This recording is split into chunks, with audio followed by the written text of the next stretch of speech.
Thank you. Permission recording की। हाँ हाँ जी हाँ जी, करिए करिए, कोई बात नहीं, करिए आप मीटिंग की रिकॉर्डिंग। शुरू कीजिए रवि भाई। हाँ जी, धन्यवाद दोस्तों। मेरा नाम रवि है, मैं एक शराबी हूँ। हाय हाय रवि भाई। Hi everyone. ईश्वर की कृपा है, 12 कदमों का सुंदर कार्यक्रम, आप लोगों का सहयोग और परिवार का साथ, शराब के पहले मुझसे दूर हूँ दोस्त। आभारी हूँ पायोनियर ग्रुप का, मुझे समय दिया, बोलने का मौका दिया कि कहीं ना कहीं मेरी रिकवरी के लिए जरूरी है यार अपने अनुभव। और जो अभी संतोष भाई बोल रहे थे कि नंबर डाला है, कभी भी कष्ट दे सकते हैं, तो वही कष्टों के कारण तो सोबराइटी बाकी है यार आज के दिन। ने बोला है मेरे पास जो है, अगर किसी नए या जरूरतमंद को नहीं दिया मैंने, तो वो मेरे पास भी नहीं रहेगा। और बहुत पक्का कर दिया इस प्रोग्राम में यार, मगर वो कैसे हुआ उसके लिए मुझे अपना पास्ट बताना पड़ेगा आप लोगों को, क्योंकि जब से लेकर आज तक कुछ 14 साल 4 महीने या 5 महीने कुछ हुए हैं, मुझे ये बात मालूम है कि ये कुछ भी परमानेंट नहीं है मेरे पास। अगर one day at A time मैं इन सारी चीजों का ध्यान रखता हूँ, प्रिंसिपल्स को अप्लाई करता हूँ, इम्प्लीमेंट करता हूँ अपने जीवन में, तो ही मेरे पास रहेगा वो। तो दोस्तों, कहानी यूं शुरू हुई कि बहुत अच्छे संयुक्त परिवार में ईश्वर ने कृपा करी, मुझे भेजा गया। एक ही घर में, एक ही छत के नीचे 11 भाई 5 बहनें, मैं सबसे छोटा भी और सबसे खोटा भी।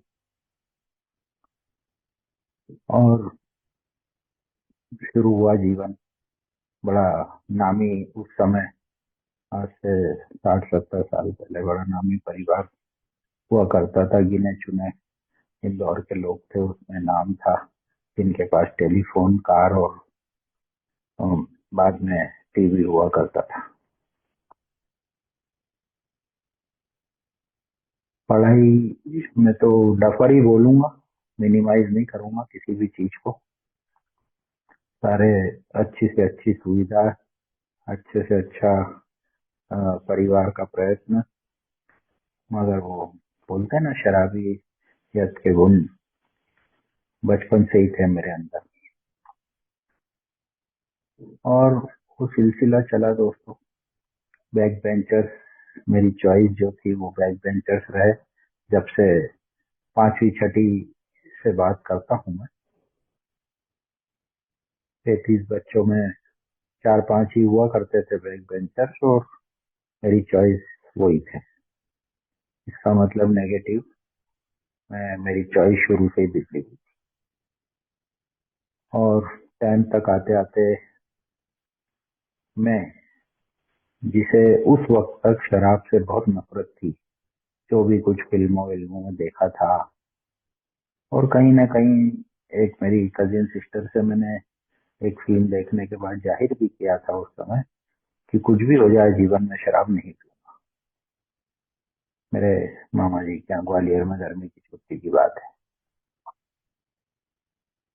और वाकई था भी वैसे ही।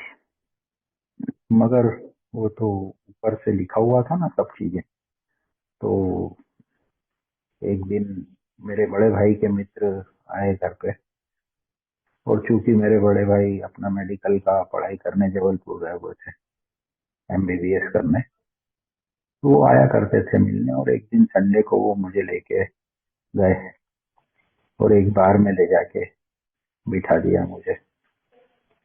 चूंकि उम्र में बड़े थे, 5-6 साल में थे, और मैं बहुत विरोध नहीं कर पाया।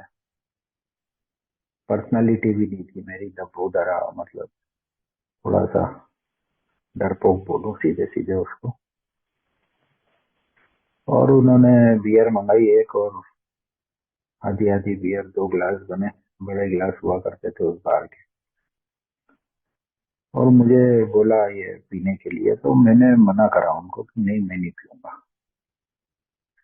और वो बार में जो आसपास लोग बैठे थे दूसरी टेबलों पे, ये सिलसिला आधा घंटा चला कम से कम, मुझे याद है जहां तक, शायद 35-40 मिनट भी हो सकते हैं, कि वो मुझे कन्विंस करने की कोशिश करते रहे और मैं मना करता रहा। आसपास की टेबल वाले देख रहे थे और कोई बोला नहीं कुछ, कि ये बच्चे को, क्योंकि दाढ़ी मूछ भी नहीं थी मेरी उस समय, बच्चा ही था 10th में, तो देख रहे थे लोग। मैं महसूस कर रहा था कि वो बुरी नजर से देख रहे थे उस व्यक्ति को जो मुझे पिलाने की कोशिश कर रहा था। और पता नहीं क्या हुआ फिर, जो भी आधा घंटे के बाद मैं पता नहीं, जो भी फीलिंग होगी एग्जैक्टली याद नहीं है, कि यार यहाँ से छुटकारा पाऊं और घर चलूं। और मैंने वो एक सांस में वो गर्म हो गई थी बियर जब तक, और पी ली वो, और तुरंत वहां से निकल चलो। मैं छुटकारा पाना चाहता था उस जगह से, उस माहौल से। और बाहर निकले, लूना हुआ करती थी हमारे पास, और उन्होंने बोला कि ये तू चला, आज घर चलना है अपने को, तो तू चला के ले जा।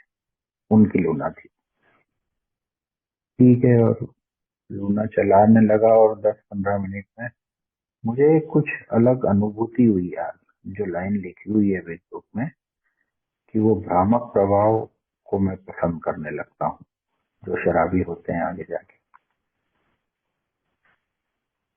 तो बड़ा एक अजीब सा हाई, हल्का ही सुरूर था, तो बहुत ज्यादा नशे नहीं हुए थे, मगर वो हुआ, और वो मेरा हो गया काम, बस। वो इनफ था मेरे लिए। कुछ अलग फीलिंग, कुछ अच्छी फीलिंग, कुछ जोश, जो जो चीजें थी। और अगले संडे वो फिर आए, और फिर इस बार एक एक बियर हुई, और फिर तो मतलब वो लग गया था खून ताड़ में। वो आनंद चाहिए था वापस से मुझे, और वो पूरी कहानी मेरी फेसबुक में लिखी हुई है उन्होंने। और ये सिलसिला चला कुछ संडे तक, फिर बंद हो गया। मगर अब मैं मौके ढूंढने लग गया था कहीं से भी। बहुत सस्ती हुआ करती थी उस समय, शायद 17-18 रुपए की आती थी बियर।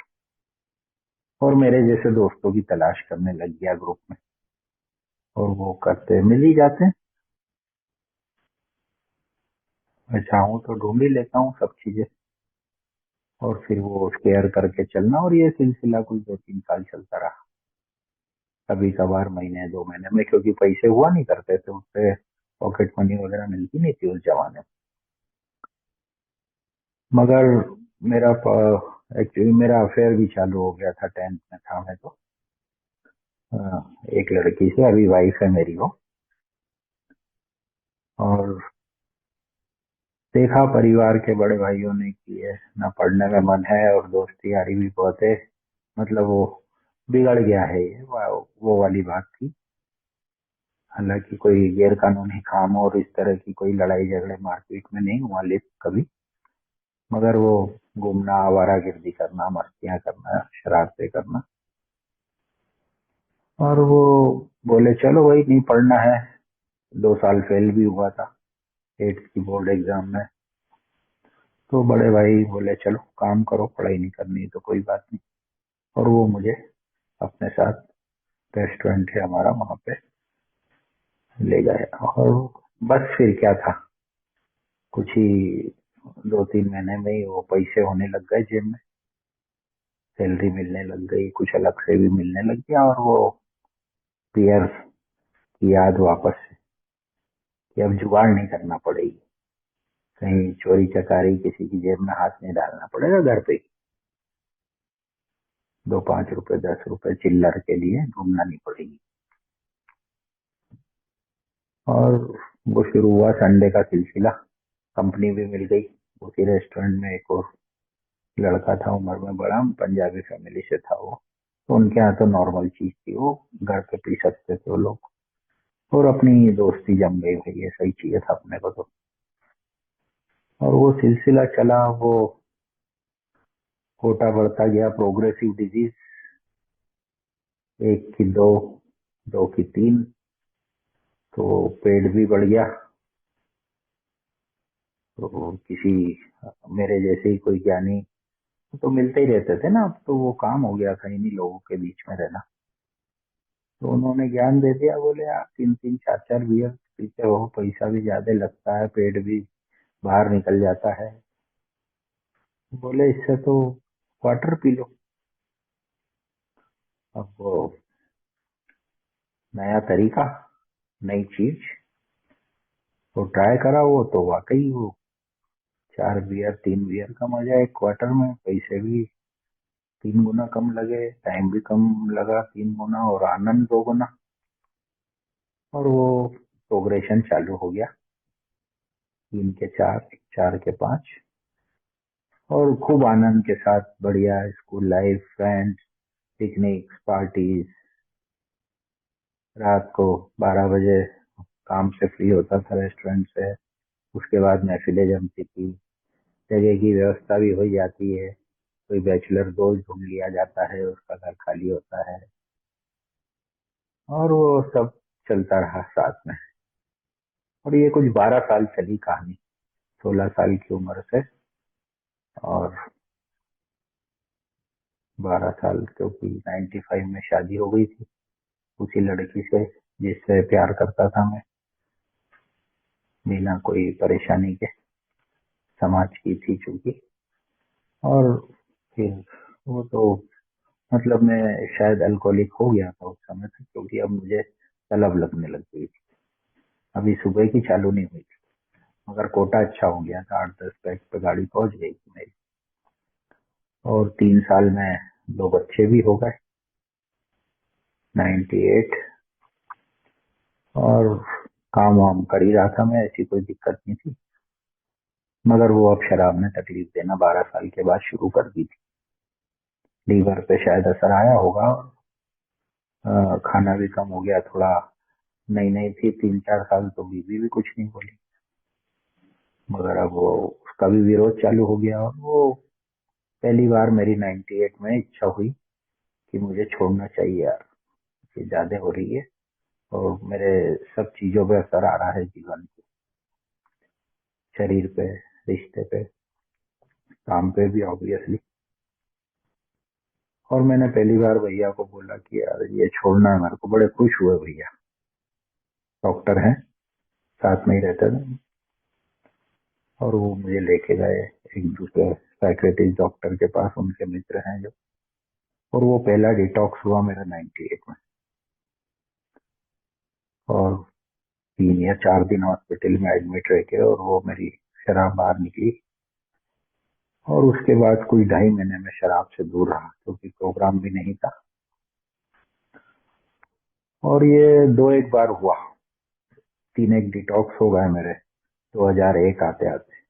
और वो प्रोग्रेशन जारी रही, और दूसरी चीजों के डाउनफॉल जारी रहे। क्वांटिटी की वो बढ़ती गई, मात्रा बढ़ती गई और शराब की, और दूसरी चीजें कम होना शुरू हो गई। फाइनली 2001 में, उस समय तो एमपी मध्य प्रदेश में कोई रिहैब सेंटर वगैरह कोई खुले नहीं थे, तो पता करा गया कहीं रिश्तेदारों के थ्रू। तो भैया के साले साहब बेंगलोर में रहते हैं, तो वहां पता चला कि कोई नामी रिहैब है इंडिया का उस वक्त का। और मुझसे पूछा गया, क्योंकि छोड़ना चाहता था मैं शराब, और मैं हाँ करे मैंने कि चलिए ठीक है।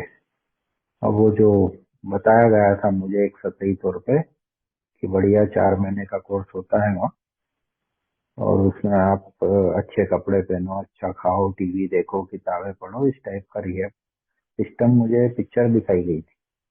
तो शायद परिवार को भी नहीं मालूम थी चीजें, क्योंकि ऐसा कुछ था नहीं कि मैं जाना नहीं चाहता हूँ, या जबरदस्ती या झूठ बोल के मुझे भेजना चाहते थे।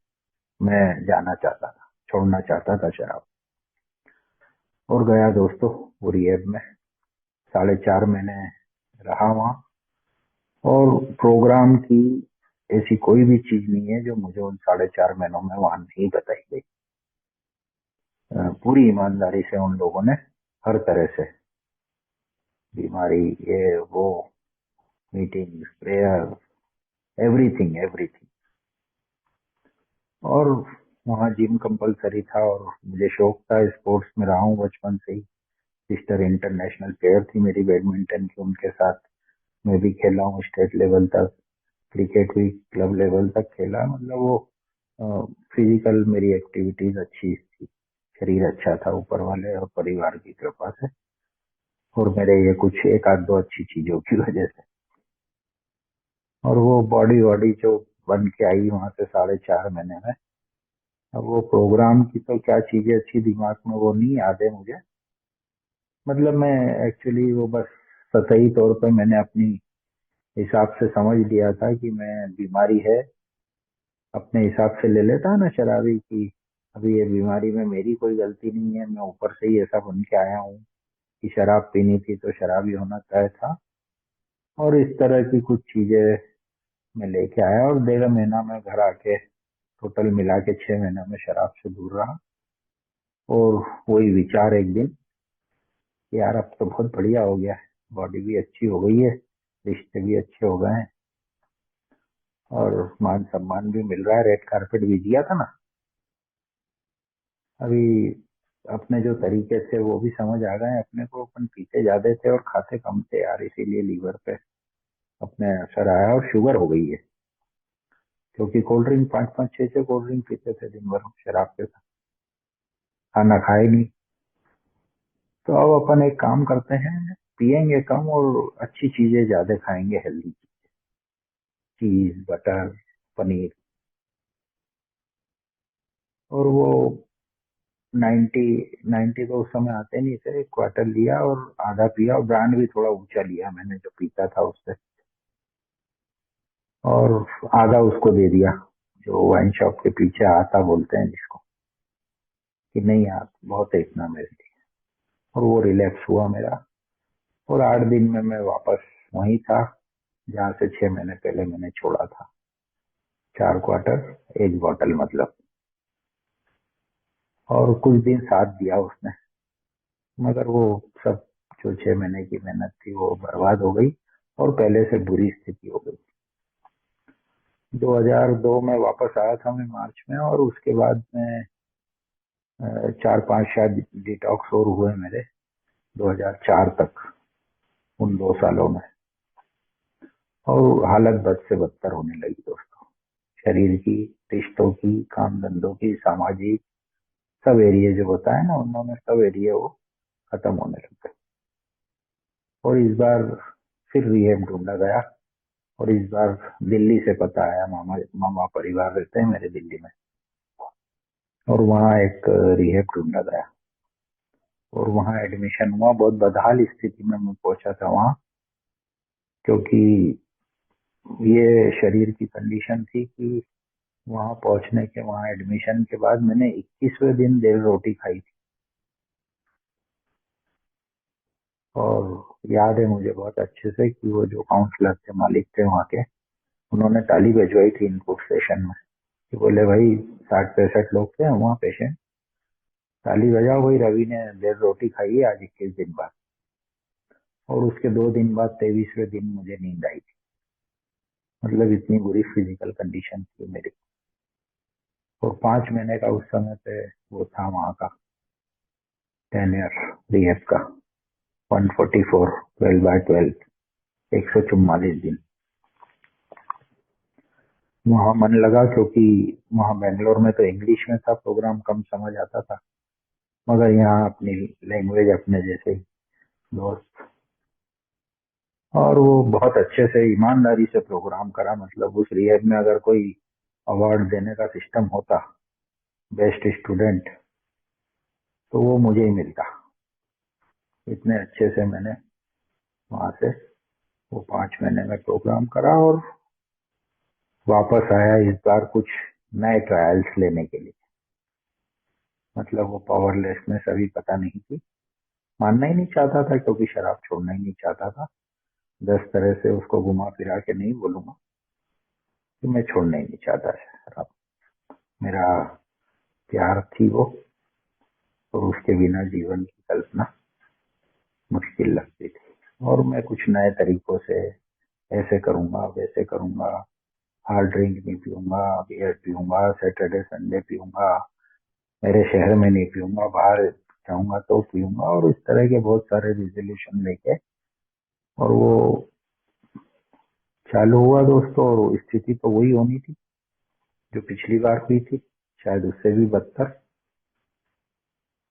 और उसके बाद तो हर साल एक एडमिशन, 2005 से 2010 तक उसी रिहैब में, सेम रिहैब में। हर बार पहले से ज्यादा घायल, पहले से ज्यादा हारा हुआ, थका हुआ, पहले से ज्यादा बदतर स्थिति। मगर अब मेरे लिए तो खेल हो गया था वो, कि बस पियो और जहाँ शरीर डाउन हो जाए पहुंच जाओ वापस रिहैब। मतलब वो बेशर्मी जिसको बोलते हैं ना, बेशर्मी, या बिल्कुल क्या बोलना चाहिए शब्द प्रॉपर उसके लिए, चलो जो भी है वो ठीक है। उस तरह का मेरा एटीट्यूड। इधर बीच में डिटॉक्स ले लेता था, अब वो पैसे नहीं लगते थे, घर के पास ही हॉस्पिटल है, भैया डॉक्टर है, तो दूसरी केस हिस्ट्री दिखा के और मेडिक्लेम मिल जाता था। तो इस तरह से मनमानी चल रही थी, मिसयूज चल रहा था जीवन का, रिश्तों का, पैसों का, शरीर का, हर चीज का। और फाइनली बहाने भी थे, मेरे शहर में मीटिंग नहीं है, देख लो आप, मैं तो कितनी ईमानदारी से प्रोग्राम करता हूँ रिहर में, ओबीडियंट एकदम स्टूडेंट। और उसके बाद मैं, मेरे शहर में मीटिंग ही नहीं है, मैं क्या करूँ। हालांकि सुझाव दिए मुझे वहां से कि भाई ऊपर वाले ने मौका दिया तुझे तेरे शहर में मीटिंग चालू करने का। क्योंकि बेंगलोर रिहर से निकला था तो एक मेंबर का नंबर भी मिला था मुझे, मैं मिला भी था उनसे, और वो सोबर थे उस वक्त तक, 2010 तक। आज भी सोबर है वो, इनफैक्ट हमारे इंदौर के सबसे ज्यादा सोबराइटी है उनकी। और मेरी ये शिकायत भी ऊपर वाले ने दूर कर दी कि मेरे शहर में मीटिंग नहीं है। 2010 में मीटिंग शुरू हो गई मेरे शहर में। अभी आखिरी रिहैब हुआ मेरा, और हाथ जोड़ दिए थे रिहैब ने, उन्होंने, मालिक ने, काउंसलर ने, कि भैया अब आप पधारने का कष्ट मत करना, हमारे पास आपको समझाने को, देने को कुछ नहीं है। या तो ये प्रोग्राम गलत है या फिर आप शराबी नहीं हो, हमें कुछ समझ नहीं आ रहा। मतलब बहुत अच्छे काउंसलर थे खुद वो, एडिक्ट थे। अभी मेरे ख्याल से उनकी 23-24 साल की रिकवरी होगी, दिल्ली में ही है वो। और बोले यार रवि तेरे लिए कुछ नहीं है, बस उन्होंने एक सुझाव दिया था मुझे कि तेरे शहर में मीटिंग शुरू हो गई है, अभी तो आखिरी कोशिश करके देख लेना, जाके एक ही सेवा पद्धति में, सर्विसेज में अपने आप को इन्वॉल्व करने की कोशिश करना। और दोस्तों बहुत बुरी स्थिति थी। उस रिहैब के बाद में, आखिरी रिहैब के बाद फिर रिलैप्स हुआ। मीटिंग शुरू हुई इंदौर में तो पहले दिन से, पहली मीटिंग से था मैं, मगर कुछ दिनों बाद वापस एक बार रिलैप्स हुआ हूँ मैं। और इस बार का जो रिलैप्स था वो फुल एंड फाइनल था मेरा, क्योंकि बहुत अच्छे से याद है मुझे। अभी जिस जगह बैठ के मैं शेयरिंग कर रहा हूँ इस वक्त, यहाँ मैं 2.5 महीने से पड़ा हुआ था, है ना, गौर करिएगा, बैठा हुआ या लेटा हुआ नहीं था, पड़ा हुआ था। 80% मेरा लीवर खराब हो गया था, 2-2.5 महीने से मैंने अन्न का दाना नहीं खाया था। कुछ एक आध लिक्विड, ठंडा दूध और नारियल पानी, उस पर जिंदा था मैं। मेरी किडनियां 50% काम कर रही थी। चार, अगर पीने को नहीं मिलती थी तो 4-4, 5-5 दिन बाथरूम नहीं आती थी मुझे। क्रैम्प्स थे, शुगर हाई रहती थी, 350-400, इतने क्रैम्प्स थे बॉडी में, इतना पेन था एब्डोमिन एरिया में कि वो ऐसा लगता था अभी फट जाएगा यहाँ से। और बहुत बदहाल, बुरी स्थिति में। और बड़े भाई डॉक्टर हैं जो, वो मेरी स्थिति देख के और वो अलग हो गए थे। उन्होंने पास में ही अपना दूसरा खुद का घर बना लिया था, मम्मी पापा भी उनके साथ चले गए थे।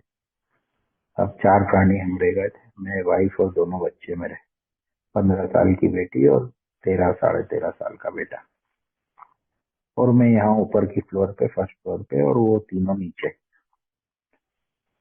कभी 2-4 दिन में आती थी बेटी, पापा कुछ खा लो, आप जो बोलो, आपको जो पसंद हो बना लो। आपको जाएगा ही नहीं अंदर, ऐसी वो तो आग लग जाती थी। ब्रेड भी नहीं खा सकता था, बिस्किट भी नहीं खा सकता था, तो क्या खा लूं। पता नहीं, डांट के चिल्ला के भगा देता कि मत आया करो। मतलब वो मरने की स्थिति में था मैं। फाइनली वो हुआ, पल आया। भैया आए थे एक दिन, बहुत ज्यादा प्रॉब्लम हो रही थी मुझे, हिचकियां नहीं रुक रही थी, 8 घंटे हो गए थे। और वाइफ ने बुलाया भैया को और बोले भैया, ये अभी तो दवाई दे दी उन्होंने मुझे, मगर बोल के गए मुझे कि आज के बाद मैं नहीं हूँ तेरे लिए, तेरी शराब से संबंधित समस्या के लिए। बाकी तो मैं हूँ ही तेरा बड़ा भाई, मगर ये शराब से संबंधित चीज के लिए मैं तेरे लिए नहीं हूँ, मर गया। मतलब सीधी सीधी लैंग्वेज। कुछ 23 अगस्त 2011 उस दिन का वाक्य है ये। क्योंकि मुझे भी मालूम था 15-20 दिन का मेहमान हूँ। मेरी सोनोग्राफी, बायलोब लीवर जो होता है हम लोगों का, इंसानों का, वो एक लोब तो परमानेंट गायब ही था उसका, हमेशा के लिए गायब हो चुका था। सिंगल लोब जो बचा था उस पे भी 17 गठाने थी। वो एक्सरे रखा है मेरे पास आज भी। वो गठानों में से एक गठान भी अगर खुल जाती तो वो मेडिकल साइंस मुझे नहीं बचा पाता। मगर वो पता नहीं, व्हाइट फ्लैश तो नहीं हुआ, मगर एक विचार जरूर आया कि यार 10 सालों से मैं दुनिया के सारे तरीके, क्योंकि इन 10 सालों में रिहैब और मेडिकल के अलावा दूसरी चीजें भी हो गई थी सब। एक बार तो मुझे माँ दिल्ली रिहैब से लेके छुट्टी लेके 2 दिन की और कोई बाबा के आश्रम में ले गई थी, वृंदावन। उसके अलावा ये सब टोने तावीज बन गए थे, कई तांत्रिकों के पास नींबू कटवाया गया मेरे सिर पे। न जाने कहाँ कहाँ ले जाया गया, वो तो याद भी नहीं आज तक मुझे। कितनी जगह मुझे शराब के लिए छुड़वाने के लिए गया हूँ मैं। पूजा पाठ हवन सब चीज। मगर वो 23 तारीख को ये विचार कि यार सब करके देख लिया एक बार। ये जो पिछले 10 सालों से मुझे बोल रहा है, 2001 से 2011, 10 साल लगभग, 10.5 साल। एक बार मैं चल के देखूं इस रास्ते पे, क्योंकि ऑप्शन भी नहीं बचा था, कोई मरने वाला था। मैं आज भी सोच के अचंभित हो जाता हूँ यार, 2.5 महीने से अन्न का दाना नहीं खाया, खड़ा नहीं हो पा रहा हूँ रूम में। बाथरूम में मुझे जाना पड़ता था दिन में 10-20 बार, और मैं घसीट घसीट के जाता था या दीवार के सहारे सहारे जाता था। सुबह वॉमिटिंग होती थी रोज, तो उसके बाद सितारे दिखते थे मुझे पीछे ही, बिल्कुल बेसिन के पीछे ही कमोड था, तो उस पे बैठ जाता था मैं। ऊपर वाले की कृपा है कभी नल वल पे गिरा नहीं सिर के बल। और आधा घंटा लगता था मुझे कमोड पे से उठने में। ये मेरी फिजिकल कंडीशन थी। खैर, वो कृपा, ईश्वर का मेरे लिए कुछ और प्लान, और वो विचार की एक बार इस रास्ते पे जैसे ये लोग बोल रहे हैं, पूरी ईमानदारी से, इच्छुकता से, क्योंकि प्रोग्राम पूरा दिमाग में था 10 सालों से। 8 ईयर में मैंने घोट लिया था उसको अपने दिमाग में। ये बहुत सारी चीजें कंठस्थ कर ली थी रट रट के, वो नाइट ड्यूटीज में, स्टेप्स, परंपराएं, प्रियम्बल, ये वो, बिग बुक में जाने कितनी बार आगे पीछे उल्टी सीधी सब तरह से पढ़ ली थी। बहुत अच्छा काउंसलर बन जाता मैं उस समय। मगर मैंने रिक्वेस्ट करी वाइफ से, एक आखिरी मेरे को बॉटल लगवा दो, तो वो आखिरी सलाइन मेरे को लगी मेरे बेडरूम की खिड़की पे टांग के, बिना भैया को बताया, उनके असिस्टेंट से। और दोस्तों वो कहानी शुरू हुई रिकवरी की, 24 अगस्त 2011। अब सब प्रोग्राम दिमाग में था दोस्तों, ये खजाना था मेरे पास। उस समय तो नहीं समझ आ रही थी। ये 10.5 साल का जो पीरियड था ना, मेरे रिलैप्सेस थे, मेरे रिएक्ट थे, जो जो मेरे अनुभव थे उसमें, अभी एक खजाने के रूप में था मेरे पास। मुझे बस उपयोग भर करना था उसका, क्योंकि सारी चीजें दिमाग में थी। प्रोग्राम को, बिग बुक को लेके, स्टेप्स को लेके, किसी भी चीज को लेके मेरे दिमाग में कोई डाउट नहीं था, कोई सवाल नहीं बचे थे मेरे पास कि यार ये समझ में नहीं आ रही है, क्योंकि 10 सालों से तो वो घूम रहा था ना उसी के अंदर ही अंदर सब में, चीजों में, और कोई ऐसा मन बुद्धि भी नहीं था कि भूल गया हूँ। दिमाग शार्प था, पढ़ाई लिखाई में जरूर शार्प नहीं था, मगर बाकी चीजों में तो बहुत शार्प था दिमाग। और वो कहानी शुरू हुई दोस्तों, नई नई मीटिंग शुरू हुई थी, 5-6 लोग थे हम। ग्रुप को सेवा के लिए एक व्यक्ति की जरूरत थी। ऊपर वाले ने मुझे वो आशीर्वाद के रूप में दी, कॉफी लेके जाना घर से, पानी की बोतल लेके जाना, एक चर्च में हमको कमरा मिला था,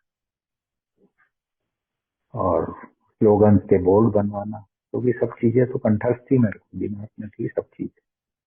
वो प्लास्टिक के बोर्ड खरीद के, कटवा के, उन पे पेंट करवा के कमरे में लगाना, प्रेयर स्टेप्स वो उस पे प्लास्टिक की उन पे करवा के, पेंट करवा के विनाइल पे। और दोस्तों कहानी शुरू हुई वहां से, रिकवरी की। अभी शक्तिहीनता, पहला कदम। अब ये मेरे अपने अनुभव है, हो सकता हो इसमें कुछ चीज बिग बुक के रेफरेंस की नहीं हो, मगर मैं वही बोलूंगा जो मेरे अनुभव। बिग बुक की वो कॉपी नहीं करूंगा, वो तो सबके लिए क्लियर है। अब मुझे सिर्फ एक्शन भर करना था दोस्तों। मुझे वो शक्तिहीनता जिस हद तक बिग बुक ने बताई थी, उस हद तक उसको माननी थी, क्योंकि वो मालूम था मुझे कि मेरे पास ये एबिलिटी नहीं है कि मैं शराब को ना कर सकूं, या वापस से कभी ऑब्सेशन आए तो मेरे पास ये टू फोल्डेड, दो धारी तलवार बताया, इससे बचाओ, मेरे पास नहीं था।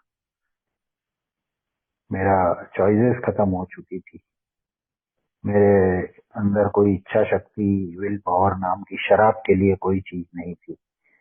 ये मेरे पास्ट के एक्सपीरियंस ने, उन 10.5 सालों ने मुझे बहुत अच्छे से समझा दिया था, और प्रोग्राम दिमाग में था, तो दोस्तों परेशानी नहीं आई पावरलेसनेस को एक्सेप्ट करने में।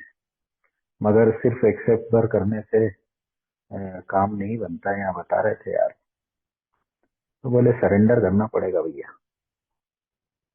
पैराडॉक्स जो है हमारा पहला, सरेंडर टू विन, शरणागति में ही विजय है। और वो सरेंडर एक ही बार होगा जीवन में, क्योंकि उसके पहले मैं कई बार कर चुका था सरेंडर, पावरलेसनेस भी मान चुका था। अब ये फुल एंड फाइनल होगा भाई, और उस तरीके से होगा जिस तरह से बिग बुक बता रही है। यहाँ पे तेरा एक भी तरीका काम नहीं करेगा, या तुझे नहीं लगाना है। इस विचार के साथ दोस्तों वो सफर शुरू हुआ। सारी चीजें दिमाग में आती जा रही थी और इम्प्लीमेंट होती जा रही थी, क्योंकि सब था, वो मौजूद था वहां पे। कि जो शराब और मेरे बीच में जो ना समझी थी, उसकी जगह समझदारी को विकसित करना पड़ेगा मुझे। खाली शराब से दूर रह के मीटिंग करके काम नहीं होगा मेरा। मेरे जीवन में जो अस्त व्यस्तता थी, पहले कदम का दूसरा हिस्सा, उसको स्वीकारना पड़ेगा पहले मुझे, कि हाँ मैं ही वजह हूँ इसकी। और मुझे अपने अंदर से, अंतरात्मा से, मन से उसको संपूर्ण तैयार रहना था उसके लिए, हर चीज के लिए। Learn to no to alcohol, शराब को ना करने की ताकत मेरे को विकसित करनी पड़ेगी। और ये सारी ताकत जो है ये हायर पावर से आएगी। अपनी कोशिशें मत करना इसमें। और वो करा दोस्तों, मैंने बोला ना, अभी बार बार बोलूंगा शायद मैं, कि वो 10.5 साल का जो खजाना था मेरे पास, उसने मुझे कहीं भी अड़चने नहीं आने दी उस खजाने के कारण मेरी रिकवरी में।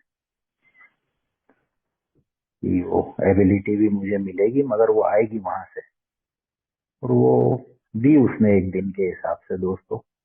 और वो मदद चालू हुई, जो चमत्कार हम उसकी श्रेणी में रख सकता हूँ उन बातों को मैं, कि हम 5-6 लोगों की मीटिंग थे, उसमें से भी 4 ही लोग रेगुलर थे, और सर्विसेज की जिम्मेदारी मेरी, कुर्सियां जमाना, पहले पहुंच के कॉफी लेके जाना, फ्लास्क में घर से पानी की बोतल, और वो सारी चीजें।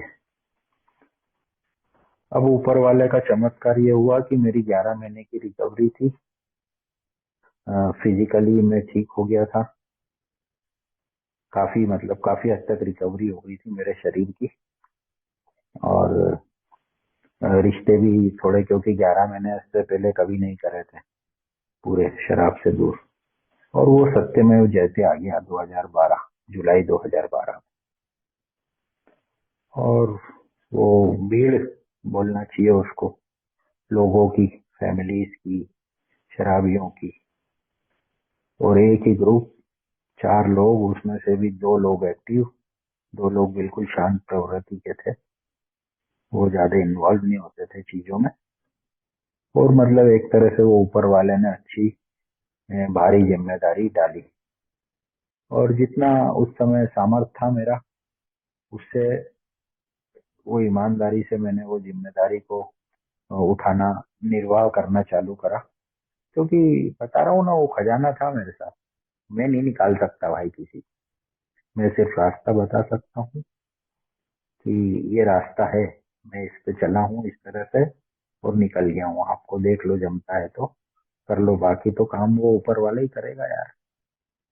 हालांकि शुरू शुरू में लगता था मैं इसको भी निकाल लूं, सबको निकाल लूं यार, बहुत अच्छे से प्रोग्राम कंठस्थ है मेरे को, मगर वो अनुभव ने थोड़े समय ने बता दिया, क्योंकि कोई भी ऐसे इस तरीके से सोब्राइटी में नहीं आ पाया। तो वो समझ में आ गई मुझे कि भैया मैं कुछ नहीं कर सकता, I am the messenger not carrier. अब कहानी शुरू हुई दूसरे कदम पे। वो सेरेनिटी मेरी सद्बुद्धि स्थापित करेगा, इसका मतलब मुझे लगता था कि मैं नाकारा, नाकाबिल, निकम्मा, कमीना, जो जो शब्द बोल सकता हूँ यहाँ पे इस प्लेटफॉर्म पे, वो हूँ। मगर वो बोल रहा था कि भाई, वो सद्बुद्धि तेरी पुनः स्थापित हो जाएगी, रिस्टोर हो जाएगी। मतलब वो मरी नहीं थी यार, थी कहीं ना कहीं अंदर, बस उसको जागृत करना था उसको। और उसका एक ही तरीका था, एक्शन का। Action is the magic word. बिना लोड लिए, बिना बोझ बनाए उसको, कीप इट सिंपल स्लोगन साथ में था। उसको सरल तरीके से, जितना सरल रखूंगा उतनी सरलता से वो चीज होगी।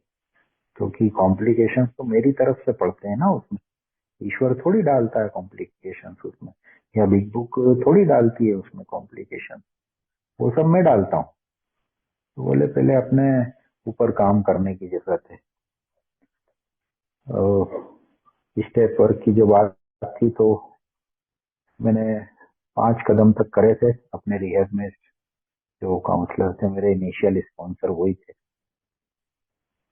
और उसके कारण मेरी रिकवरी चल रही थी। बात करता था फोन पे, कभी साल में ग्रेटिट्यूड डे मैंने अपने शायद 6 या 7 उसी रिहैब में मनाए जाके, प्रॉपर डे, और बातें होती थी फोन पे, और उसी तरह से उनकी सुझाव, फोन पे सुझाव जो मिलते थे। मगर क्या, सीधी सही कहूँ तो वो जो प्रॉपर स्टेप वर्क होता है एक स्पॉन्सर लेके, वो नहीं हुआ था दोस्तों, 7 साल की रिकवरी तक मेरा। मगर प्रोग्राम में, इम्प्लीमेंटेशन में कमी नहीं थी कोई, क्योंकि वो 10.5 साल का खजाना मेरे साथ में था, वो सारे अनुभव मेरे साथ थे, और वो चलना शुरू हुआ दोस्तों। क्योंकि मालूम तो सब था मुझे, ऐसा नहीं है कि बिना स्टेप वर्क करे तो मालूम नहीं हो मुझे कुछ। तो वो एक्शन चालू हुआ। अभी तीसरा कदम का जो सबसे इम्पोर्टेंट मुझे उस समय लगता था, सबसे कठिन भी, उसका इम्प्लीमेंट चालू हुआ दोस्तों। और सुधीर भाई बहुत अच्छे से उसको एक्सप्लेन करते हैं यार, टर्न करना है, सोचना नहीं है। जो गलत चीजें हैं मेरी, उनको पलटना है, मतलब उसका रिवर्स करना है। बेईमानी, ईमानदार बनना है, स्वार्थीपन तो दूसरों के लिए करना है मुझे, इस तरह से उन चीजों को बदलना है। क्योंकि मालूम था सब, तो बहुत ज्यादा कठिनाई नहीं है। ऐसा नहीं है कि पहले दिन से ही मैं एकदम से वो बन गया हूँ परफेक्ट। क्योंकि मुझे ये भी मालूम था कि ये परफेक्ट बनने का कभी कोशिश करी या विचार आए तो ये वापस मुझे वहीं ले जाएंगे। सतर्कता जरूरी थी और वो रखी भी मैंने। ऊपर वाले ने भी कृपा करी। वो करेज को भी एक बार फेस कर चुका था मैं। चौथा पांचवा कदम मैंने एक बार रिहैब में रहते हुए करा था, ईमानदारी से, विथ होल्ड नथिंग, जिस तरह से वो बता रहे थे। ऊपर से 7 साल की रिकवरी, मगर वो खुशी, वो हैप्पी फ्री जॉयस बोलते हैं जिसको, उसका कहीं ना कहीं अभाव था। चीजें बहुत अच्छी हो रही थी जीवन में। काम धंधा ठीक हो गया था, शरीर ठीक हो गया था, रिलेशन ठीक हो गए थे, मान सम्मान सब ठीक हो गया था, मगर वो हैप्पी फ्री जॉयस नहीं है। अब यहाँ पे मेरी जीत थी है कि वो जो स्पॉन्सर होगा ना, वो मेरे को बिग बुक के हिसाब से, जिसको बिग बुक का पूरा संपूर्ण गहरा ज्ञान होगा, मैं उसी व्यक्ति को अपना स्पॉन्सर बनाऊंगा। और ऊपर वाले ने वहां भी सुन ली यार मेरी। एक वर्कशॉप हुआ था इंदौर में, और वो उसमें मेरे स्पॉन्सर को मिला। मैं जानता नहीं था उनको नाम से, ना उनकी सोबराइटी मालूम थी मुझे, कितने साल से सोबर है। मगर उस वर्कशॉप में वो जिस तरह से पार्टिसिपेंट किया था उन्होंने, एज ए पार्टिसिपेंट, क्योंकि स्पीकर जो थे वो उनसे आधी आधी सोबराइटी वाले थे। ये सब बाद में मालूम पड़ा मुझे वर्कशॉप के। मगर वो जिस जोश से और जिस इंटरेस्ट से उन्होंने पार्टिसिपेंट किया, मैंने क्या पहले तो ये सोचा यार, ये इसको बुड्ढे को बड़ी खुजली है, हर बात में कॉपी पेन लेके आगे आ जाता है स्पीकर के पास स्टेज पे। मगर वो वर्कशॉप खत्म होने के बाद मालूम पड़ा कि भैया है ये तो 28 साल सोबर आदमी है। और जो हमारे स्पीकर थे उनके तो 14 साल की सोबराइटी थी उसका। मैंने कहा यार, मतलब वो मेरे को वो चाहिए था, वो मिल गया यार। तो मैंने क्या, ये पचासों सैकड़ों वर्कशॉप इन्होंने कर लिए होंगे, उसके बाद भी इतना जोश है इनको यार, और इतना नॉलेज है। और मैंने रिक्वेस्ट करी उनसे, मेरा स्पॉन्सर बनने के, दूसरे प्रदेश से थे वो, गुजरात से थे। और उन्होंने कहा हाँ देखते हैं यार अभी। मगर अब वो जिद्दी तो हुई मैं, शराबी हुई, अड़ जाता हूँ आज भी कई चीजों में। जो चाहिए वो मिलना ही चाहिए मुझे। और मैं फोन करता रहा उनको। 8 महीने तक उन्होंने मुझे झूला झुलाया अच्छे से। फिर 8 महीने बाद एक दिन उनका फोन आया, बोले चल रवि करते हैं। बोले मैं तेरी विलिंगनेस चेक कर रहा था, क्योंकि 7 साल की सोबराइटी के बाद ये स्टेप वर्क करने की विलिंगनेस बचती नहीं आदमी की, क्योंकि सारी चीजें ठीक हो चुकी होती। और वाकई सच भी था वो। मगर दोस्तों वापस एबीसीडी से कहानी शुरू हुई, वो स्टेप वर्क, और जो चीजें कुछ और गहराई, क्योंकि वो गहराई का तल तो मैं कभी भी पा ही नहीं सकता इस जीवन में। मगर वो जिस तरह से मैं चाह रहा था उस तरह से मुझे मिला दोस्तों। और हर कदम, हर स्टेप्स, हर प्रिंसिपल्स, हर टूल अपने जीवन में कहाँ लगाना है मुझे, लेट को कहाँ करना है, असर्टिव कहाँ होना है, 11वें कदम की प्रार्थना ने बहुत हेल्प करी। और छठा और 7वां कदम तो मैं आज भी समझने की कोशिश करता हूँ। स्पीकर अभी मीटिंग हुई थी 2 दिन पहले हमारी, क्योंकि वो कमियां हैं वो मुझे खुद को निकालनी यार, दिखती है मेरी कमियां मेरे को। ऐसा नहीं है 10वें कदम की इन्वेंटरी की बात नहीं करूं, तो छोटी छोटी कमियां मेरे को दिखती है। जल्दी में होता हूँ तो सिग्नल जंप कर जाता हूँ, क्योंकि मुझे मालूम है कि सिग्नल पे कैमरे लगे हैं, किस पे नहीं लगे हैं, है ना। रेड लाइट क्रॉस कर लेता हूँ जल्दी में होता हूँ तो। इस तरह से ये सब कमियां थी छोटी छोटी, तो इन पे फोकस होना चालू। बोले यार गुंजाइश नहीं रखनी है कहीं भी तेरे को रिकवरी से, बहुत कीमती है ये। क्योंकि मुझे मालूम ही नहीं है ना किस चीज से मेरी रिकवरी खतरे में आ जाएगी, किस गलती से मैं मुंह के बल गिर जाऊंगा। तो बोले भाई ये सारी की सारी चीजें हटाना लगे। ये अक्खड़पना तेरा रूड हो जाता है कभी कभी, कभी कभी बहुत ज्यादा एक्साइटेड हो जाता है। तो बोले इसको सबको बैलेंस करना पड़े, तो वहां पे छठा सातवां कदम मेरी मदद करते हैं, आज भी करते हैं। और जब तक एक दिन के हिसाब से सोबर रहूंगा करते रहेंगे हर चीज। आठवें नौवें कदम में बहुत दिक्कत नहीं है, क्योंकि ऐसे कोई अमेंड मेरे फाइनेंशियल थे नहीं, ऊपर वाले की या परिवार की कृपा रही वो। हाँ, मगर परिवार के जो अमेंड्स थे वो आज भी करता हूँ यार। मेरा 11वां कदम जो है वो सुबह 1.5 से 2 घंटा किचन में मेडिटेशन मेरा मेरे किचन में होता है। जो जो काम कर सकता हूँ सुबह 5 से 6:30 में करता हूँ यार। वो दूध की मलाई निकालना हो, दही जमाना हो, सुबह फ्रूट्स अगर नहीं है तो फ्रूट्स लाने हो, सुबह कचरा गाड़ी आती है 6:30 पौने 7 बजे, वो कचरा फेंकना हो, दूध लेके आना हो 7 बजे, गर्म करना हो उसको। इस तरह से वो 1.5 घंटा में अपने आप को वहाँ समर्पित रखता हूँ यार। मेरे तीनों एरिया उसमें पूरे होते हैं यार। परिवार को, मेरा वाइफ जो 16 साल उसने मेरे अल्कोहलिज्म को झिलाया, मेरे बच्चों को भी संभाला है, मुझे भी संभाला, मेरे माँ बाप को भी संभाला है, बच्चों को पढ़ाई भी संभाली है, बाजार के काम भी संभाले। अभी मैं इतना तो कर सकता हूँ यार, उसकी इतनी हेल्प तो कर सकता हूँ। ग्रेटिट्यूड जाता है मेरा, मेरे अमेंड होते हैं। और एक सबसे इम्पोर्टेंट चीज जो रहती है वो यूजफुलनेस की फीलिंग यार। और वो बहुत जरूरी है मेरे को रिकवरी में रहने के लिए, कि मैं कोई काम का हूँ यार, किसी के काम आ सकता हूँ। और जब ये सारी चीजें निस्वार्थ होकर करता हूँ, बिना बड़ाई करे कि मैंने देख लो तुम्हारे इतने काम करके रख दिए, ये बातें मेरी उसको रोकती है, ग्रोथ को यार, मेरे प्रोग्रेस को रोकती है। वो करता हूँ चुपचाप। कुछ कमी पेशी होती है अभी बताती, उसकी चाय बना रहा हूँ पिछले 14.5 साल से जो भी हुआ है मुझे रिकवरी में।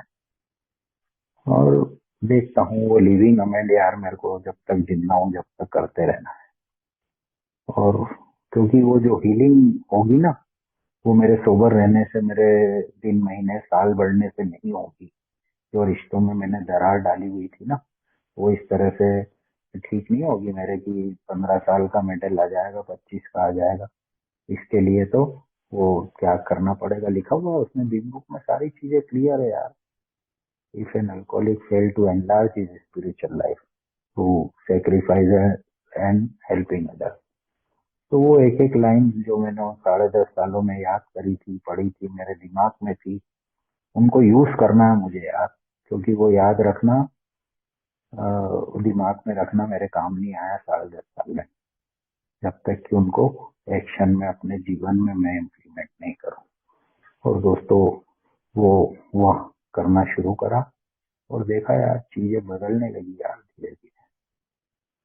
ऊपर वाला भरपूर मदद करता है। फाइनेंशियली तो इतनी मदद करी, अभी समय नहीं है। 1 घंटा चाहिए मुझे, जो चमत्कार हुआ है फाइनेंशियली मदद के ऊपर वाले की कृपा के, वो शेयर करने के लिए तो मुझे कम से कम 1 घंटा और चाहिएगा, जो अभी शायद संभव नहीं है। और इस तरह से देखता हूँ, अब बात आ गई मेरे 12वें कदम की यार। कोशिश करता हूँ कि अपने सामर्थ्य के अनुसार उसको कर सकूं इम्प्लीमेंट अपने जीवन में।